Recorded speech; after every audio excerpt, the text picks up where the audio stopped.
Assalamualaikum warahmatullahi wabarakatuh. Perkenalkan, nama saya Arif Malik Brandi. Pada kesempatan kali ini, saya akan memenuhi tugas dari Bapak Rian Amanda, pengampu mata kuliah Sistem Basis Data, yang mana saya akan menjelaskan 3 materi pokok pembahasan tentang Sistem Basis Data. Pokok pembahasan yang pertama yaitu tentang normalisasi, yang kedua tentang SQL atau struktur query language, dan pokok yang terakhir adalah tentang perancangan basis data. Selanjutnya kita lanjut saja pada pokok pembahasan pertama kita, yaitu tentang normalisasi. Normalisasi adalah proses di mana dapat mendekomposisi atau membagi relasi menjadi lebih dari satu relasi, yang mana guna untuk menghilangkan suatu kesalahan ataupun anomali yang terdapat dalam database relasional. Selanjutnya adalah istilah penting dalam teknik normalisasi. Yang pertama adalah field atau atribut kunci. Atribut kunci merupakan suatu bagian dari setiap file atau tabel yang memiliki peran penting dalam mengidentifikasi setiap record secara unik, yang dimana dalam setiap file atau tabel akan selalu ada minimal satu atribut yang berfungsi sebagai kunci. Selanjutnya yang kedua adalah kandidat key. Kandidat key merupakan kumpulan atribut atau field yang digunakan untuk mengidentifikasi setiap baris atau record, yang dimana kandidat key berfungsi juga sebagai calon primary key atau calon atau kunci utama dalam mengidentifikasi secara unik. Yang ketiga adalah composite key. Composite key merupakan kunci kandidat yang terdiri dari lebih dari satu atribut atau field, yang mana merupakan gabungan dari beberapa atribut diperlukan untuk secara unik dalam mengidentifikasi setiap baris atau record dalam tabel. Selanjutnya adalah primary key. Primary key merupakan kumpulan atribut yang dipilih dari kunci-kunci kandidat yang ada, yang mana digunakan untuk mengidentifikasi setiap baris atau record secara unik.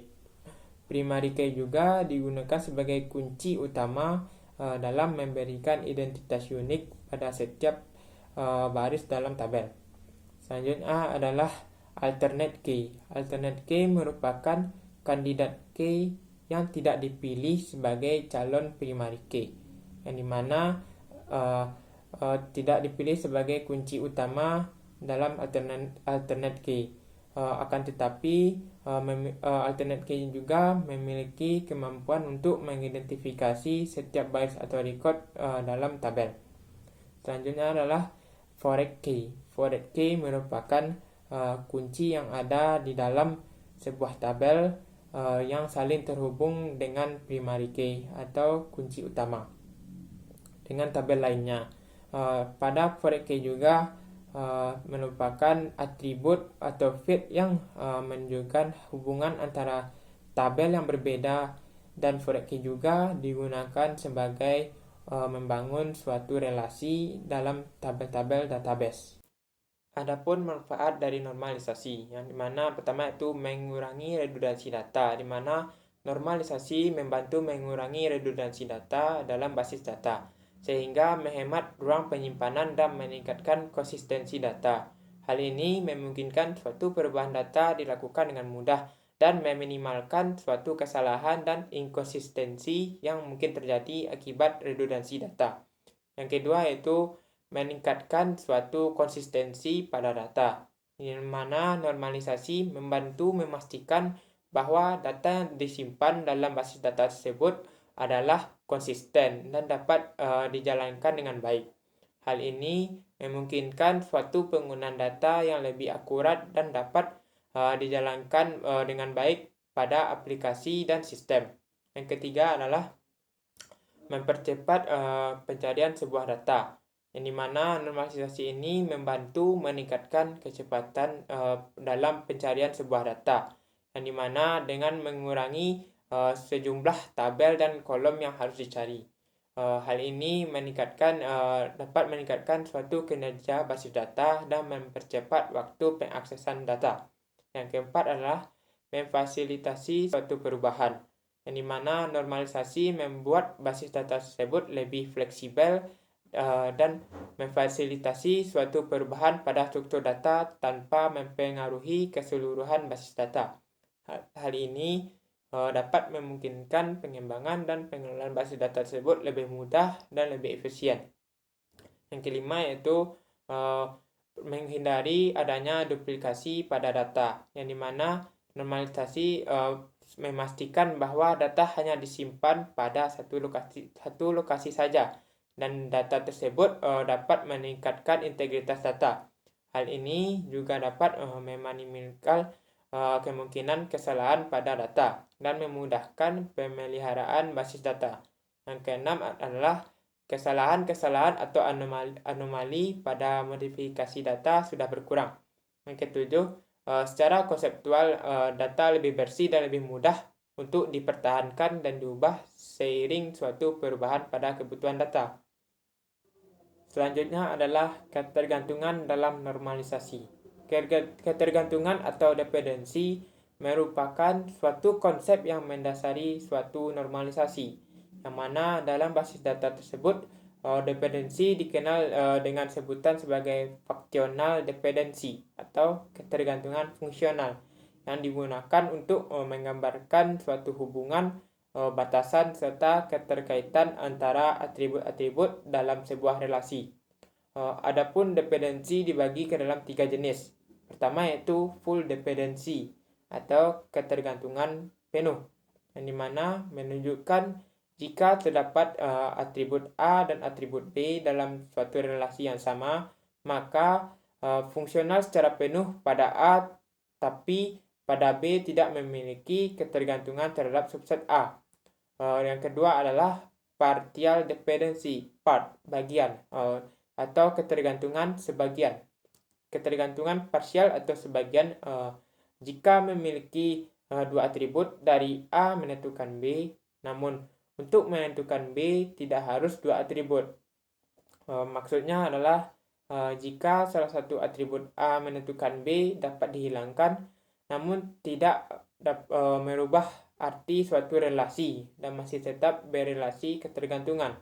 Yang ketiga adalah transitive dependency atau ketergantungan transitif, yang dimana transitive dependency ini juga biasanya akan terjadi jika tabel hasil relasi atau kondisi di mana terdapat 3 atribut. Contohnya itu atribut A, B, dan C, yang dimana kondisinya adalah A tergantung terhadap B dan B tergantung terhadap C. Maka C dapat kita katakan sebagai transitive dependency terhadap A melalui B. Adapun tahap dari normalisasi, yang pertama yaitu tidak normal atau anormalis, yang dimana pada tahap ini diambil seluruh data yang ada dan diperlukan dalam database itu sendiri. Yang kedua itu normal 1 atau 1NF. Pada tahap ini juga bagi seluruh data yang diperlukan menjadi beberapa bagian berdasarkan jenis data tersebut, yang mana sebuah tabel bisa dikategorikan sebagai tabel 1NF jika setiap baris rekodnya hanya memiliki satu value. Yang ketiga adalah normal 2 atau 2NF, yang mana pada tahap ini juga berdasarkan jenis dan memberikan kunci utama atau primary key pada masing-masing tabel, di mana sebuah tabel bisa dikategorikan sebagai tabel 2NF apabila tabel sudah dalam keadaan 1NF dan setiap kolom dalam tabel itu functional dependensinya kembali kepada semua key atau full dependency. Ini bukan berarti hanya kepada salah satu key atau partial dependency.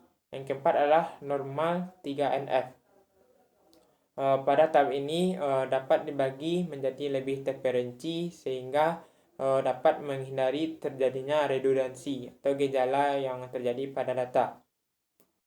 Selanjutnya materi yang kedua yaitu tentang SQL atau Structure Query Language, yang dimana sebuah bahasa yang digunakan untuk mengakses data dalam basis data, yang mana pada saat ini hampir semua pengguna basis data yang mendukung bahasa SQL ini untuk melakukan suatu manajemen datanya.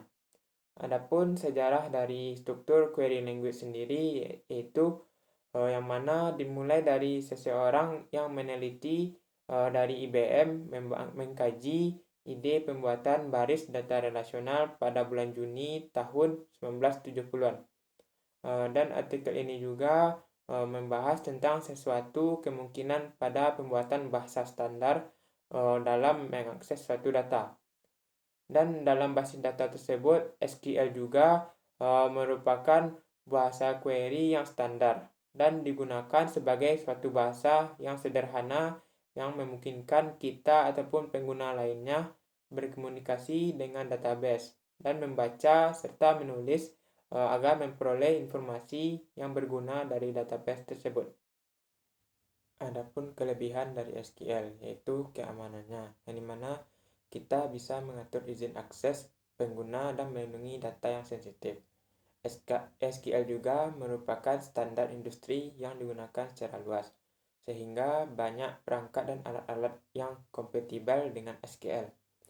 Di balik kelebihan adapun kekurangan dari SQL. Yang pertama yaitu terbatas pada pertemuan data yang besar, yang mana SQL mungkin menjadi lambat ketika basis data atau permintaan pengguna menjadi sangat besar. Hal ini bisa mempengaruhi kecepatan serta kinerja sistemnya. Yang kedua, keterbatasan pada jenis data yang didukung, yang mana SQL memiliki jenis data yang baku yang tidak terbatas. Beberapa jenis data kompleks mungkin tidak didukung, seperti array atau objek. Ini bisa menjadi masalah jika perlu kita gunakan jenis data tersebut. Yang ketiga, sulit untuk melakukan pengulangan, yang dimana SQL lebih berfokus pada operasi dalam set baris data daripada pengulangan dalam kode. Jadi, melakukan pengulangan atau logika pengulangan kompleks bisa menjadi sulit atau lambat dalam SQL.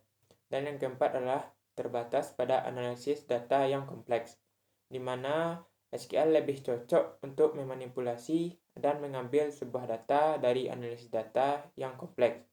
Jika data Anda sangat besar atau kompleks, maka diperlukan alat atau bahasa pemrograman lain yang lebih kuat untuk melakukan analisis yang diperlukan. Dan yang kelima adalah keterbatasan pada fleksibilitas skema, yang dimana SQL membutuhkan skema tabel dan kolom tertentu sebelumnya. Jika Anda perlu mengubah suatu skema tersebut pada tengah jalan, itu bisa menjadi proses yang rumit dan berpotensi mempengaruhi suatu aplikasi yang menggunakannya. Secara umum, SQL terdiri dari dua bahasa, yaitu Data Definition Language dan yang kedua itu Data Manipulation Language, yang dimana implementasi dari DDL atau DML ini berbeda untuk setiap sistem manajemen basis datanya. Namun, secara umum, implementasi pada tiap bahasanya memiliki bentuk standar yang ditetapkan oleh ANSI. Dan pada Data Definition Language ini juga merupakan suatu perintah yang digunakan untuk mendefinisikan suatu data seperti membuat tabel database baru atau mengubah dataset dan menghapus data. Dan adapun beberapa perintah dalam DDL atau Data Definition Language ini. Yang pertama yaitu perintah create, di mana create adalah perintah untuk membuat tabel yang baru di dalam sebuah database, yang mana disebut juga sebagai create. Dan bukan cuma untuk membuat tabel baru saja, akan tetapi juga database maupun kolom baru. Dan pengguna bisa membuat sebuah query dengan contoh database, yaitu nama underscore database. Dan yang kedua adalah perintah alter, di mana perintah ini biasanya digunakan ketika seseorang ingin mengubah struktur tabel yang sebelumnya sudah ada. Bisa jadi dalam hal seperti nama tabel, penambahan kolom, mengubah atau menghapus kolom, serta menambahkan atribut lainnya ke dalam sebuah database. Perintah yang ketiga adalah perintah rename, yang mana pengguna dapat mengubah sebuah nama di dalam sebuah tabel ataupun kolom yang ada. Dan bila pengguna ingin menggunakan perintah ini, maka query-nya harus dirubah menjadi rename table. Dan perintah selanjutnya ada perintah drop yang biasa pengguna gunakan dalam menghapus, baik itu berupa database tabel maupun kolom, sehingga indeks dalam sebuah tabel itu berubah. Dan perintah yang keempat adalah perintah show, di mana perintah data definition ini digunakan untuk menampilkan sebuah tabel yang sudah ada pada database MySQL atau pada database SQL tersebut.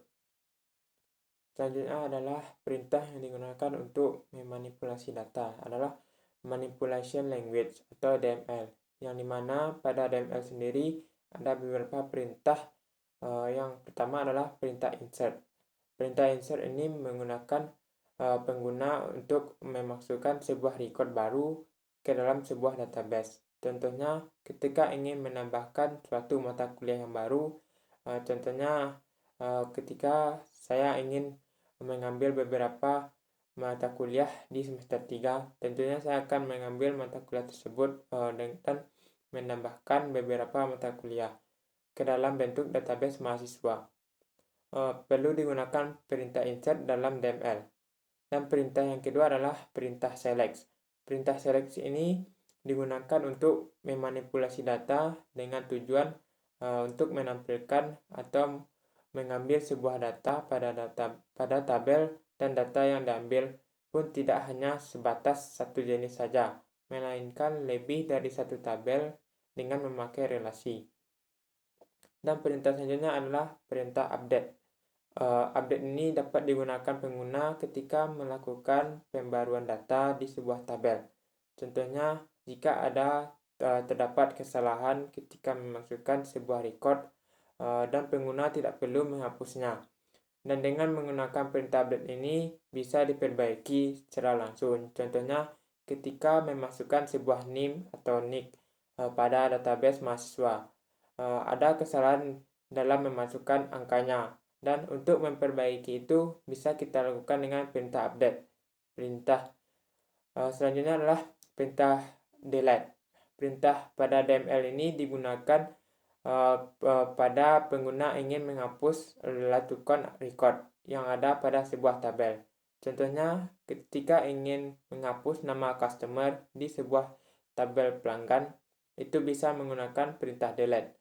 Contoh yang kedua yaitu pada sebuah data inputan barang, ketika ingin menghapus nama barang beserta harganya, maka hanya perlu kita lakukan pada perintah delete yang mana menghapus pada suatu data dalam sebuah tabel atau sebuah record. Berikutnya adalah multiple table, yang dimana salah satu fitur SQL yang paling berguna, dimana kemampuan untuk menggabungkan tabel on the fly dengan query-query yang mendapatkan kembali datanya. Tetapi sebelum ini kita harus tahu terlebih dahulu tabel relasional dan bagaimana rancangan database relasional. Karena jika tidak akan menyebabkan terjadinya Cartesian product. Cartesian product adalah hasil yang dikembalikan oleh sebuah tabel relasional tanpa kondisi join, di mana jumlah baris yang didapatkan kembali akan menjadi jumlah baris dalam tabel pertama dikalikan dengan jumlah baris pada tabel kedua. Selanjutnya adalah group function, yang dimana pada kasus seleksi data seringkali diminta untuk menampilkan atau memilih sekumpulan data berdasarkan kelompok dan data tertentu. Untuk menyelesaikan masalah tersebut, SQL menyediakan perintah atau sintaks group B yang dimana pada pengelompokan data biasanya disertakan secara bersama dengan istilah lain adalah aggregate function, yaitu dalam hal ini mengimplementasikannya pada suatu kumpulan function yang harus diikuti oleh grup B. Bila terdapat fit lain, maka akan dijadikan sebagai kriteria pengelompokan tersebut. Kemudian ada DCL atau Data Control Language. DCL atau Data Controlling ini adalah suatu kumpulan perintah dari SQL yang mana berfungsi untuk melakukan pengontrolan dari suatu data beserta server database-nya. Dapat kita contohkan seperti memanipulasi user dan hak akses. Ada beberapa perintah dalam DCL. Yang pertama yaitu grant. Grant sendiri artinya merupakan hak akses yang berarti perintah, yang mana digunakan untuk memberikan hak akses pada sebuah user atau pengguna dalam MySQL. Nah, sebagaimana dapat mengakses database seperti tabel ataupun kolom. Misalnya kita memiliki 3 hak akses. Bagi user yang pertama misalnya kita contohkan sebagai admin, dan yang kedua yaitu contohnya sebagai pemilik perusahaan, dan yang ketiga sebagai pengguna. Jadi di antara ketiga ini admin, pemilik perusahaan, dan pengguna jadi hanya dapat mengakses suatu database dalam sebuah data itu hanya diberikan kepada admin saja, yang mana memiliki hak akses untuk mengakses suatu database itu yang dimiliki oleh admin.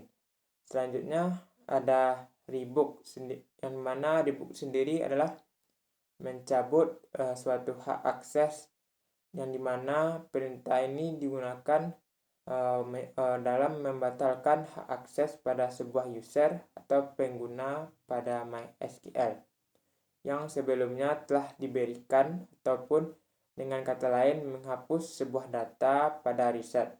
Contohnya, jika kita terdapat kekeliruan pada sebuah data tersebut, kita hanya dapat melakukan rebook atau pencabutan atau penghapusan terhadap sebuah data.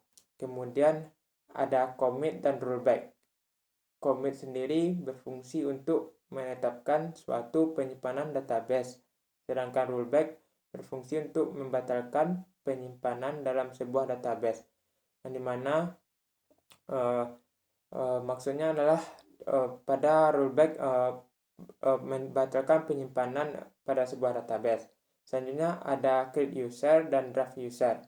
Pada create user adalah perintah yang digunakan untuk membuat user baru pada sebuah MySQL. Sedangkan drop user kebalikan dari user tersebut. Maksudnya perintah yang digunakan untuk menghapus user di MySQL yang pernah dibuat sebelumnya. Berikutnya adalah pembahasan materi kita yang ketiga, yaitu mengenai perancangan basis data, yang dimana ada beberapa faktor yang perlu dilihat selama proses.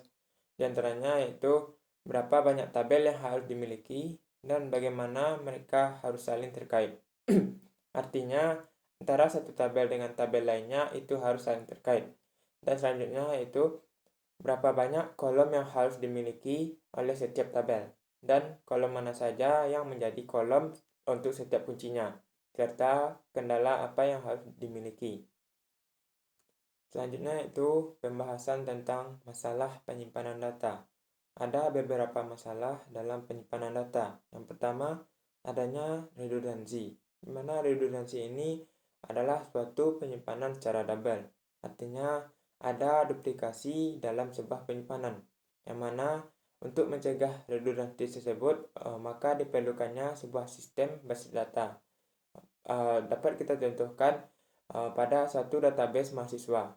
Jika terjadi penyimpanan nama mahasiswa serta jurusan mahasiswa yang berulang kali dari penyimpanan yang berulang, maka itu dinamakan dengan redundansi, yang dimana redundansi ini dapat mengakibatkan suatu pemborosan ruang penyimpanan serta pemborosan dari total data yang akan disimpan karena terjadinya suatu penyimpanan.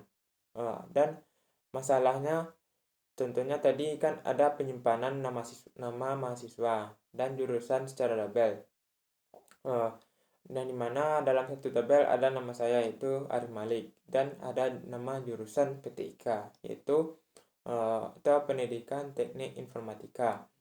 Selanjutnya di kolom kedua juga berisi nama saya yaitu Arif Malik, sehingga nama tersebut ada dua. Dari dua tersebut itulah yang dinamakan dengan redundansi atau double, yang mana pemborosan terhadap ruang penyimpanan, dan data penyimpanan atau data yang disimpan itu akan menjadi boros karena adanya duplikasi atau double yang mana dua kali dari sebuah data tersebut. Masalah yang kedua adalah anomali pembaruan, yaitu beberapa salinan dari suatu fakta yang dapat menyebabkan anomali atau kejanggalan pembaruan atau disebut juga dengan inkonsistensi. Jadi, jika satu dan dari 3 record yang tidak berubah, maka akan adanya ketidakkonsistenan nanti dalam sebuah data. Contohnya terdapat dalam sebuah PT yang kita bikin saja sebuah PT itu bernama PT MP yang mana pindah ke Jakarta. Kemudian perubahan data hanya dapat dilakukan pada data pertama. Sedangkan data lainnya maka orang akan bingung apakah PT MP ini ada 2 atau 1. Yang mana apakah ada 2 yang satu di Jakarta atau satu di Kalimantannya. Atau seperti karena anomali sendiri adalah suatu keanehan, keraguan ataupun kejanggalan terhadap sebuah data. Jadi dari kasus yang tadi dapat kita simpulkan bahwa sebenarnya terjadi adalah PT MP ini hanya satu dan hanya terdapat di Jakarta saja. Jadi karenanya adanya anomali ataupun kejanggalan tadi, para pengguna melihat sebuah data ini menjadi ragu terhadap kasus tersebut. Kemudian adanya masalah anomali penyisipan, yang dimana anomali penyisipan ini adalah sebuah masalah yang timbul saat melakukan penambahan data, dan data itu dapat berupa primary dan elemen kunci.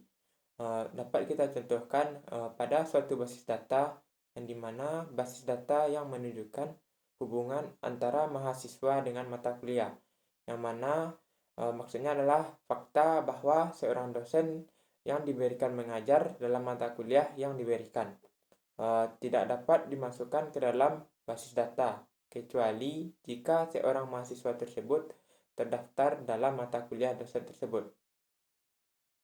Berikutnya ada anomali penghapusan, yang dimana anomali penghapusan ini adalah masalah yang timbul saat melakukan penghapusan data, dan data lain juga ikut terhapus ataupun hilang. Contohnya, jika satu-satunya mahasiswa yang terdaftar dalam kursus yang diberikan untuk menghentikan mata kuliah, maka informasi dari dosen tersebut akan hilang, yang mana satu-satunya relasi ataupun hubungan dalam basis data yang menunjukkan bahwa hubungan antara mahasiswa dengan dosen yang mengajar. Selanjutnya, ada proses perancangan basis data, di mana yang pertama meliputi analisis kebutuhan. Langkah pertama dalam mendesain basis data adalah memahami data apa saja yang akan disimpan dalam sebuah basis data, serta aplikasi apa yang harus dibangun di atasnya dan operasi yang paling sering digunakan oleh prasyarat kinerja. Dengan kata lain, harus dicari tahu apakah aplikasi ini digunakan atau diinginkan pengguna dari data ataupun tidak. Dan ini biasanya merupakan proses informal yang melibatkan diskusi dengan kelompok pengguna seperti studi tentang lingkungan operasi dan bagaimana perubahan yang diharapkan, analisis sebagai dokumentasi agar dapat tersedia tentang aplikasi yang ada, dan diharapkan juga akan diganti atau dilengkapi dengan basis data dan sebagiannya. Kemudian yang kedua ada perancangan basis data konseptual, di mana informasi yang dikumpulkan dalam analisis persyaratan digunakan untuk mengembangkan suatu deskripsi tingkat tinggi dari data yang akan disimpan ke dalam basis data. Bersamaan dengan kendala yang diketahui menghambat data ini. Langkah ini sering dilakukan menggunakan model IR, di mana model IR ini merupakan salah satu dari beberapa model tingkat tinggi atau semantik, yang mana biasanya digunakan dalam desain basis data. Dan yang ketiga ada desain basis data logis, yang mana harus dipilih oleh DBMS atau Database Management System untuk mengimplementasikan suatu desain basis data tersebut dan mengubah desain basis data menjadi konseptual, sehingga skema pada basis datanya dapat dipilih oleh DBMS. Baiklah, mungkin itu saja pembahasan materi yang saya sampaikan. Kalau ada salah kata, saya mohon maaf. Saya akhiri. Wassalamualaikum warahmatullahi wabarakatuh.